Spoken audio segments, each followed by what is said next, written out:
Thanks for joining us for CBN NewsWatch. I'm Wendy Griffith. Today, Israeli Prime Minister Benjamin Netanyahu saying that Israel has taken a key step in destroying the remaining military capabilities of Hamas as the invasion of Rafah gets underway. But the Israeli action has strained ties between the Biden administration and Israel. Families of victims of Hamas making clear before the assault on Rafah why it was so important for Israel to take action to finish off the terrorist group. Our CBN Studio 5 look at the new movie Unsung Hero, about a family taking a leap of faith based on the musical abilities of their children. And God still at work on college campuses as university students come to the Lord at a worship event at the University of Tennessee. These stories and much more today on NewsWatch. This is CBN NewsWatch. And we begin with the start of Israel's long-awaited military operation against Hamas in the city of Rafah. One day after it began, Israel and the White House weighed in on its impact and future. As Chris Mitchell reports from Jerusalem, the operation is straining relations between the U.S. and the Jewish state.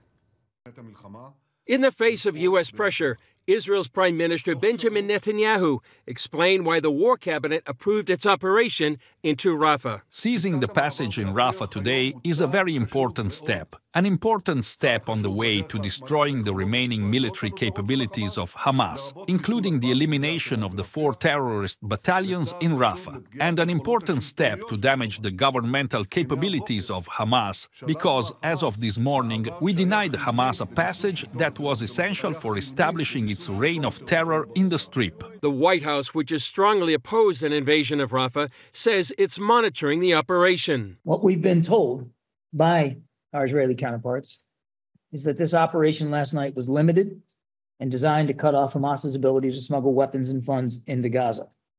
Now, our views on Rafah have remained the same. On Tuesday, at the Capitol Hill ceremony to remember survivors of the Holocaust, President Joe Biden condemned the recent rise of anti-Semitism and the Hamas massacre on October 7th. Now, here we are, not 75 years later, but just 7.5 months later, and people are already forgetting. They're already forgetting that Hamas unleashed this terror. It was Hamas that brutalized Israelis. It was Hamas who took and continues to hold hostages. I have not forgotten, nor have you, and we will not forget. Also on Tuesday, the Biden administration confirmed it's withholding a large shipment of 2,500-pound bombs, fearing it would be used against Rafah. Republican Senator Lindsey Graham blasted that decision on Fox News. This is the worst possible signal to send to all the bad guys that America would be withholding weapons and ammunition to the Jewish state who's under siege on multiple fronts. That is just inciting more violence. Israeli journalist Gadi Taub tells CBN News it comes while Israel is fighting for its life. They are now holding us by the throat because they are withholding ammunition from the IDF. So Israel needs to fight this war. If it is to survive, it will need to fight more wars because it would need to break the noose that Iran has been constructing around us. And the United States is protecting that noose. The U.S. still believes a ceasefire can be worked out between Israel and Hamas. Today, CIA Chief Bill Burns is expected to meet with Prime Minister Netanyahu. And Chris Mitchell is with us now from Jerusalem. Chris, you just mentioned the U.S. says it thinks a ceasefire can still happen. Does Israel believe a ceasefire and hostage deal is possible? Well, Wendy, I don't think it's possible on Hamas's terms. For example, they're not going to end the war, and that's one of the stipulations of Hamas, that they want to end the war and have all Israeli troops pull out of the Gaza Strip. Israel, on its side, won't allow Hamas to survive. And as Gadi Taub said, you know, it's really a matter of survival for the Jewish state. Over the weekend, it was reported that the U.S. actually had said to Hamas that they would be a guarantor that the war would end. Netanyahu, to combat that, went public and said Israel didn't agree to that. And that's why the war cabinet decided to go into Rafah. So with or without a deal, I think the Rafah operation will continue because Israel believes that's exactly what it needs to do to defeat Hamas eventually. But there's a lot of pressure on the Netanyahu government from the U.S. internally and from other nations. Yeah. Well, after the Biden administration withheld weapons, does the Israeli government feel it cannot depend on them now? Well, it certainly has strained relations. Probably the biggest action yet by the Biden administration to actually start, withdrawing ammunition. Really a sign of the U.S. displeasure by Israel going into Rafah. But as I mentioned, Rafah is essential for an Israeli victory. But we'll see what happens. I mean, I think right now, Wendy, that meeting with CIA Director Bill Burns and Netanyahu is going on. And remember also that, Israel's not just fighting Hamas, but they're fighting Hezbollah, too. The Middle East is watching. They're going to see what's going on. And what happens right now with the U.S. pressure, many people believe it really strengthens Sinwar, the head of Hamas inside Gaza, strengthened his resolve not to compromise and not to release any of the hostages. Chris, how much progress has Israel made in its military operation in Rafah so far? Well, according to the IDF, it says it's conducting precise counterterrorism operation. It's discovering tunnels and on the border between Egypt and Hamas and Gaza. It's dismantling those tunnels and some of the terrorist infrastructure. It's eliminated some terrorists already. It's targeted raids, airstrikes, about 100 of them so far. And also, they're encouraging Gazans to leave and get out of harm's way. They've already set up humanitarian zones. We understand now about 200,000 have already left, and they are bringing in, that is, Israel's bringing in humanitarian aid. The Kerem Shalom crossing was attacked by Hamas. That's been reopened. And I want to emphasize, Wendy, the strategic value of what's called the Philadelphia corridor. It's on the border between Egypt and Gaza. It's very strategic. That is the lifeline for Hamas. They have dozens of smuggling tunnels there. They bring in arms and ammunition. And if Israel can cut this off, these supplies, this lifeline to Hamas, it will go a long way to defeating the terror group. And how long does the Israeli leadership believe it will take to complete its mission in Rafah? Well, we don't know exactly, but we did talk the other day with former IDF spokesman Jonathan Conricus. He told us it could take a few months. It will depend on how Israel proceeds, giving the restraints of the U.S. Like John Kirby was saying, that this is a limited action. I'm sure that Israel feels on its behalf it's going to be the action that's going to end the war in Gaza. Will the U.S. limit more ammunition and weapons? And as I said, there's about 200,000 that have already left Rafah. There'll have to be a lot more to leave Rafah to get out of harm's way. And as I said, the Philadelphia corridor has been a big target of this operation so far to choke off the supply of weapons to Hamas and essentially overall to destroy the last 4 Hamas battalions in Rafah, but they are embedded in the population. And as the fighting has gone on for months now, these human shields make it so much harder for Israel to make its operation without trying to harm civilians. And Chris, you mentioned the fighting going on with Hezbollah on the northern border. What's the latest on that war? Well, it's been out of the news lately because everything's been focused on Rafah and the Gaza Strip, but there's still heavy fighting going on there. Hezbollah is still firing missiles. The IDF is responding to those attacks from South Lebanon and Hezbollah. Just this morning, there was an attack on the Israeli border town of Metula. But after Gaza, whenever that does end, the goal will be to go north. There's still about 80,000 Israelis that are out of their homes along the Lebanese-Israeli border. For Israel, that's an untenable situation in the long term. Many of these internal refugees are here actually in Jerusalem and some hotels, but They want to go back home. I remember our time together in Metula in 2006 during that war with Hezbollah and Israel. Seems like just yesterday. Well, Chris Mitchell from Jerusalem, thanks so much, as always, for your insights. Stay safe and know that many people are praying for you and our staff there in Israel. God bless. Coming up, before Israel moved into Rafah, parents of those who lost their loved ones took to the streets in support of finishing the job against Hamas. We'll have that story for you when we come back.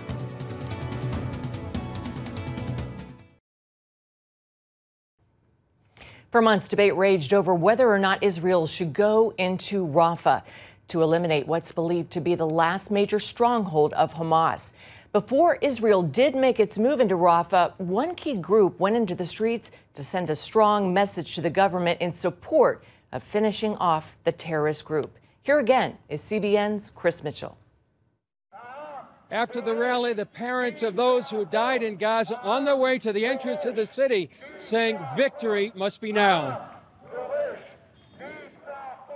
We are over than 150 families that lost the kids since October 7th at the war. And we got together because we want to continue our kids' missions. Our kids, they went to fight against the Hamas. And we feel if the government will continue the war in a way how it's supposed to be, we're going to feel that our kids they died for nothing. Noah's 20-year-old son Amit died while commanding his soldiers in Gaza. They told us that all the time he was very small, but all the time he on the back, all the weapons and everything was on his back. He said, okay, I will take from here, I will take from here. I want that everything will be easy for them, but I'm very strong, I'm the commander. They carry pictures of their fallen sons and daughters while urging action, believing the path to victory is through Rafah. It's really about to send the message to our government. Don't give up to the pressure that's coming from Biden. Give the army the order, go into Rafah now. We believe that the key to destroy the Hamas is through getting to Rafah, Sinwar staying there, our hostages in Rafah. The only way to get them back and to win the war through Rafah. Meanwhile, they worry about U.S. pressure on Israel to hold off. When we started the war, we felt that Biden understands that we don't have a choice and we need to destroy the Hamas. Recently, I don't know, maybe it's the politics in America behind that pressure that's coming from America. But we don't care about Biden politics. We care about the security of our nation, of our land. And we know that the key is to go into Rafah. Jeff Daub came to show his support. And these parents feel that what we have got to do in order to make the loss of their children worthwhile, meaningful, is to complete this operation and to eradicate Hamas completely. Daub says Israel's goals follow the same goals pursued by the U.S. in recent conflicts. When a fire department comes to answer a call and to put out a fire, they put out the fire entirely. They don't put out 80% of the fire and leave 20% of the fire burning. When the Americans and the coalition came in to eradicate ISIS, they eradicated them completely. They didn't leave them in Raqqa. They didn't leave them in Fallujah. They didn't leave them in Mosul and say, well, you know, we've completed most of the operation. They also know the Middle East is watching. We have no doubt that if we're not finished with the Hamas, if we're not going to destroy the Hamas, it's going to send a message to the rest of our enemies that they can deal with us. And we believe that if we're going to go into Rafah and finish with kill Sinwar and the rest of the Hamas forces, it's going to send a message to the rest of our enemies, don't play with Israel. They say Western civilization is at stake. But we are also very, very concerned that there have been efforts to undermine our efforts here, and that is to the ultimate loss of Western civilization, of the United States and our allies, because if we allow Hamas off the hook here now, it will give a tremendous tailwind to Islamic fundamentalist jihadists. It's not only for the Israel future, it's also about the whole West, Europe, including America. If this war we're not going to end with destroying the Hamas, it's going to send a message to all the Muslim radical in the world. You can do it with Europe, you can do it also with America. So Mr. Biden, think about that. Leave the politics in America to the side and think about the great moment that we have here, that it's an opportunity to finish with the terror. Chris Mitchell, CBN News, Jerusalem. Chris, we'll still ahead. Our Studio 5 look at a new film about a husband and wife taking a leap of faith on the musical talents of their children. We'll bring you our Studio 5 look at Unsung Hero right after this. The film Unsung Hero is the true story of the Smallbone family, as David and Helen Smallbone decided to take a leap of faith, moving from Australia to America to embark on the musical talents of their children, then having to build their lives from the ground up against all odds. CBN Studio 5 brings us this look. The story of Unsung Hero is a family movie. It's a 90s film. It's a film about a mum and her 6 kids with one on the way, and her husband who'd lost everything migrating from Australia to the United States. This is everything we have. Kids, we need your help. Our family went through some very, very difficult things, and we want to tell that story. I think because Mum and Dad posed it to us as an adventure, it was that. And they didn't seem scared, and so we weren't scared. Who is the unsung hero? To an 18-year-old girl, it's Rebecca. To a father who's trying to figure out how to navigate being a husband and a dad, it's David. To women in marriage and motherhood, it's Mum. David, take me back. What do you remember most about navigating to America? So I'm broken.